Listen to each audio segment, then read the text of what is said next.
आगे क्या कह रहे हैं गुरुदेव भगवान? पर समय दो।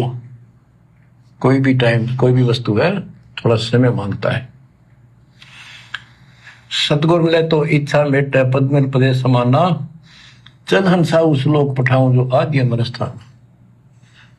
गीता अध्याय 18 श्लोक 62 में कहा कि अर्जुन, तू सर्वभाव से उस परमेश्वर की शरण में जा, उसकी कृपा से ही तू परम शांति को और सनातन परम धाम को प्राप्त होगा। सनातन परम धाम सत्यलोक, अविनाशी स्थान, जहां जाने के बाद कोई कष्ट नहीं, कोई जन्म मृत्यु नहीं। फिर और बताया है, चार मुक्ति जहां चंपे करती माया होरी दासी, दास गरीब अब पद पर से मिले राम अविनाशी। क्या कह रहे हैं गुरुदेव? चार मुक्ति जहां चंपी करती और माया होरी दासी। चार मुक्ति, काम, धर्म, अर्थ, मोक्ष, ये चार मुक्ति है यहां की, जो ब्रह्मा विष्णु महेश के पास हैं, जिनमें से एक दो अपने साधकों को दे देते हैं। गुरुदेव भगवान कहते हैं ये चार मुक्तियां, यानी ब्रह्मा विष्णु महेश के पास में जितना सामर्थ्य है, जितनी ये सिद्धियां और रिद्धियां हैं, कहते हैं सतलोक जाने के बाद वहां इतने ठाटम ठाट हैं, इन चार मुक्तियों की तरफ तो तुम आंख उठा के भी नहीं देखोगे, आंख उठा के भी, कि ये तो थर्ड क्लास है, फोर्थ क्लास। जैसे पहले किसी के घर में साइकिल आई तो बड़ा शौक होता था साइकिल चलाने का, गिरते पड़ते साइकिल सीखी, घुटने फूट गए, फिर भी बड़ा आनंद आता था, चलाते थे। उसके बाद उस घर में मोटरसाइकिल आई तो साइकिल से धीरे धीरे शौक थोड़ा हो गया। फिर उस घर में फोर व्हीलर आया, और जब उस घर में वो फोर व्हीलर आया, लग्जरी गाड़ी आई, तो वो साइकिल की तरफ देखने का भी मन नहीं करता, देखने का भी। तो सतलोक में जाने के बाद समझो वहां तो फोर व्हीलर की तरह सुख है, फोर व्हीलर की तरह। और यहां की जो चार जो मुक्तियां हैं, काम, अर्थ, धर्म, मोक्ष, ये तो हमें साइकिल की तरह नजर आएंगी, साइकिल की तरह। इनकी तरफ देखने का भी जी नहीं करेगा। ये तो हमारी दासी बनकर हमारी चंपी करेंगी, चरण चंपी। तो सोचो गुरुदेव भगवान के द्वारा ऑलरेडी वहां जो सुख हैं वो क्या होंगे, कल्पना नहीं की जा सकती, कल्पना भी। इसलिए गुरुदेव भगवान कहते हैं तुम क्या मांग रहे हो अपने गुरु से? अरे ये तत्व ज्ञान लेने के बाद, इतना सब कुछ जानने के बाद, और तुम केवल बेटा बेटी मांगते हो, छोटी मोटी नौकरी मांग रहे हो, बेटा इंटरव्यू में पास हो जाए, मैं सरपंची को चुनाव लड़ लूं, केवल ये मांग रहे हो। परमात्मा कहते हैं अभी तुम्हें बुद्धि नहीं है, फिर तुम्हें ज्ञान ही नहीं समझ में आया अभी। और वैसे भी गुरुदेव भगवान ने हमें समझा दिया कि हमें क्या मांगना चाहिए। धर्मदास जी के माध्यम से परमेश्वर हमें समझा रहे हो, शब्द के माध्यम से। भक्ति दान गुरु दीजियो, देवन के देवा हो। भक्ति दान गुरु दीजियो, देवन के देवा हो। जन्म पाया भूलों नहीं, करहूं पद सेवा हो। जन्म पाया भूलों नहीं, करहूं पद सेवा हो। क्या कहा था धर्मदास जी ने? अब भाई और बहनों, धर्मदास जी ने कहा था या नहीं कहा था, क्योंकि ये परमात्मा है, ये कुछ भी फेरबदल कर सकता है।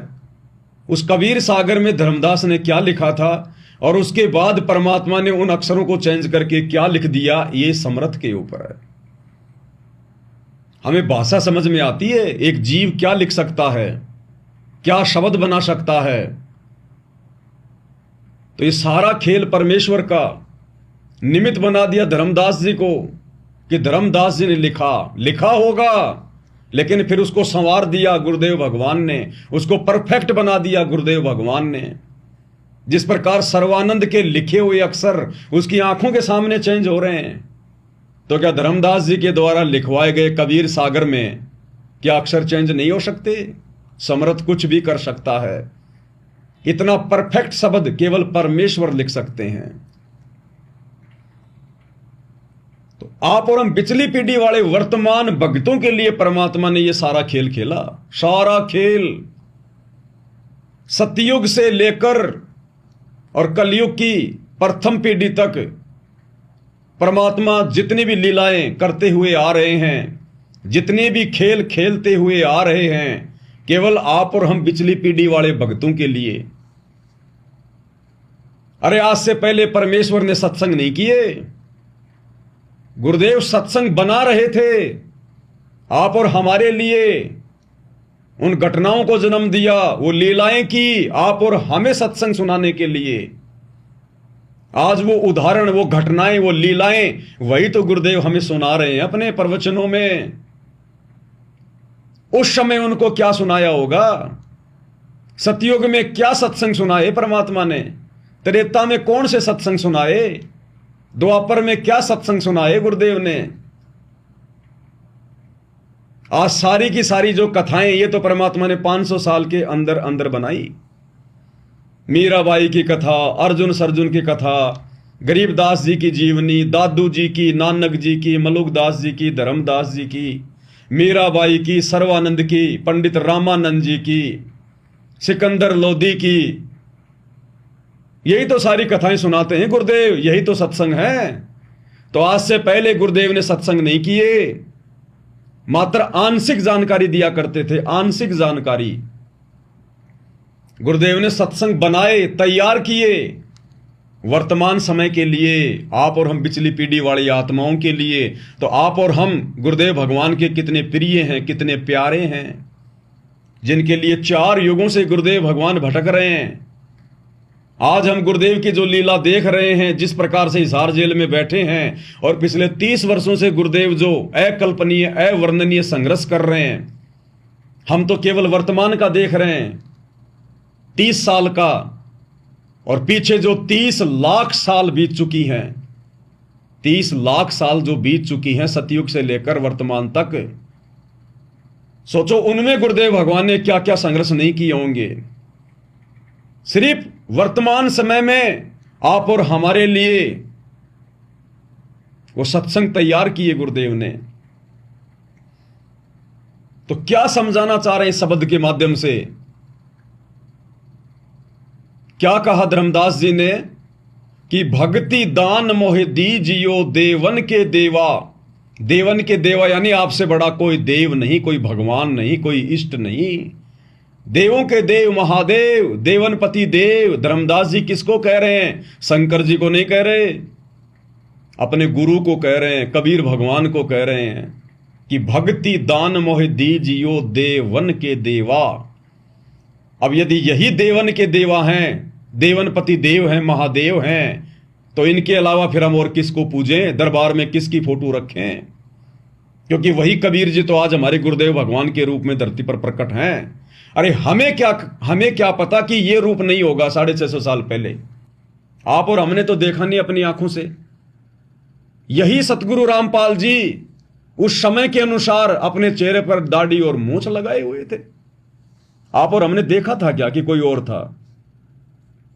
जब कह रहे हैं कि कबीर भगवान आए थे और आज वे स्वयं कबीर भगवान, तो यही थे ना। तो इनके अलावा हमने और किसी को देवों का देव नहीं मानना। इनके अलावा हमने अपने दरबार में, अपने घर में, अपने लॉकेट में ना तो उनके 650 साल पहले वाले उस दाढ़ी मूंछ वाले रूप की फोटो रखनी है, ना गरीबदास जी की, ना दादा गुरु जी के, ना पंडित चिदानंद जी की, ना अन्य किसी देव महादेव और संतों की। हमने पतिव्रता पद पे आना पड़ेगा, अव्यभिचारिणी भक्ति करनी पड़ेगी, जिसके लिए गीता जी चीख चीख कर कह रही है। ये काल कह रहा है कि मैं भी अव्यभिचारिणी भक्ति से प्रसन्न होता हूं।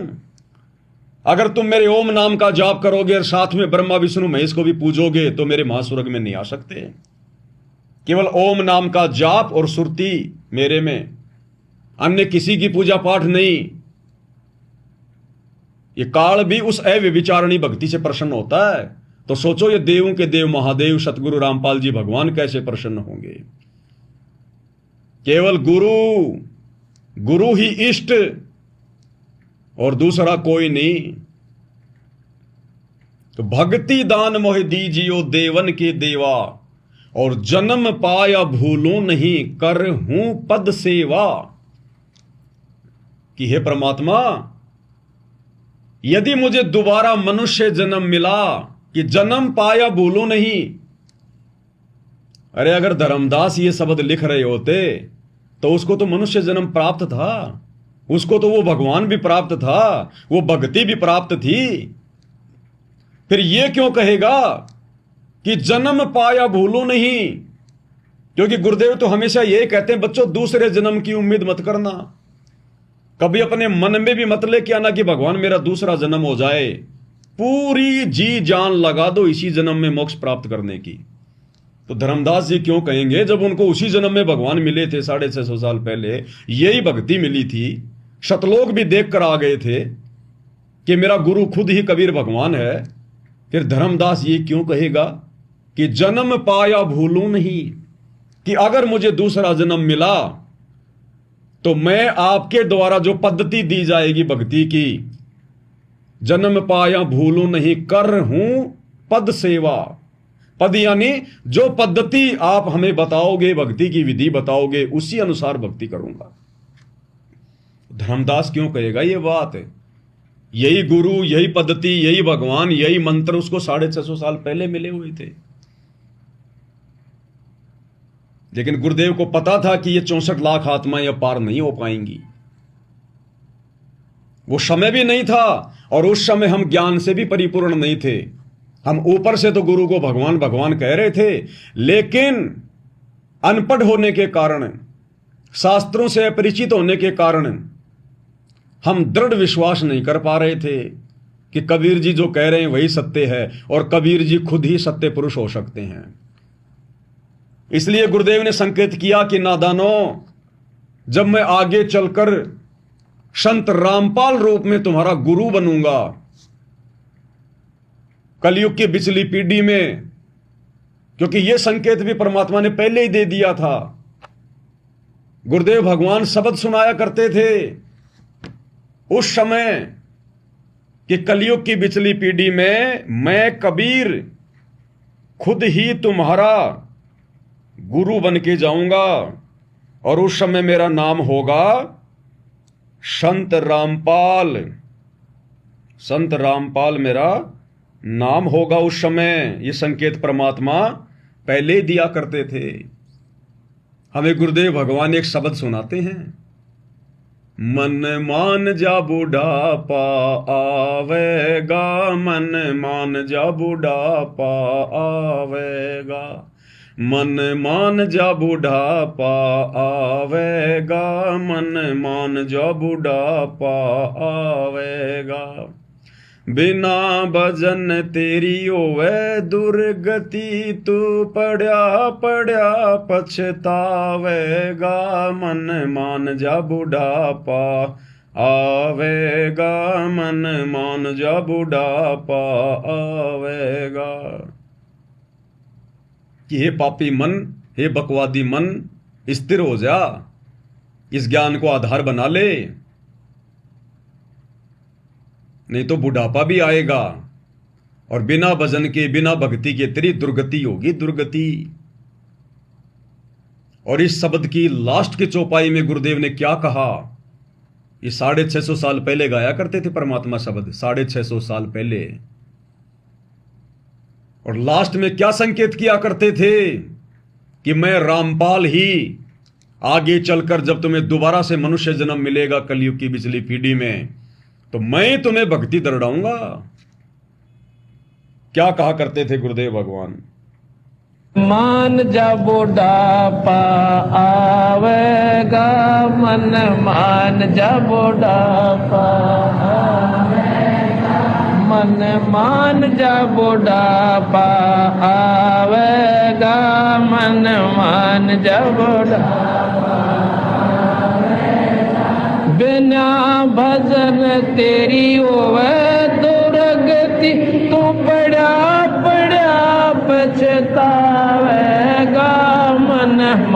जा बुढ़ापा आवेगा, मन मान जा बिना भजन पड़ा पड़ा पछतावेगा, मन मान जा बुढ़ापा आवेगा, मन मान जा बुढ़ापा।